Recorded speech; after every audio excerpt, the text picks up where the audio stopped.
Assad has lost his legitimacy to lead by attacking the Syrian people with almost every conventional weapon in his arsenal, including Scud missiles. And we have been clear that the use of chemical weapons against the Syrian people would be a serious and tragic mistake. And now the US says the Syrian government has used chemical weapons after separate samples tested in America and the UK tested positive for sarin gas. Today the discussion has moved on to just how the Assad regime will be held to account.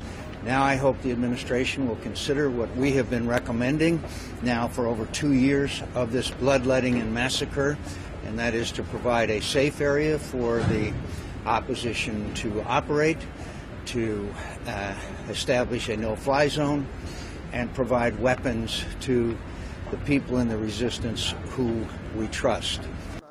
That's easier said than done. The rebel fighters are a coalition of disparate groups. They may all want to overthrow Bashar al-Assad, but they have different ideologies. This group, the al-Nusra Front, calls itself al-Qaeda's Syrian arm.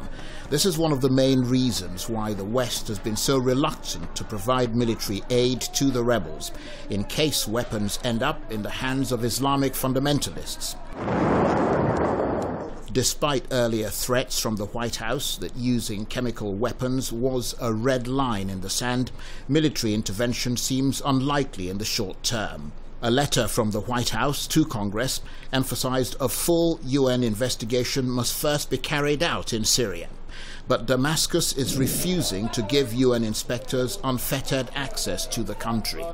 You've had a US response that's been reactive. A lot of folks will say the US is leading from behind. Frankly, it's been pushed from behind by opponents and allies on Syria.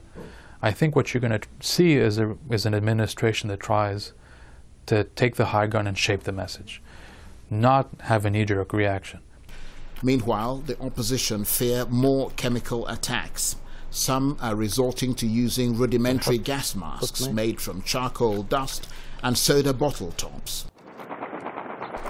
As fighting continues and the death toll rises, for the opposition, a Western response can't come soon enough.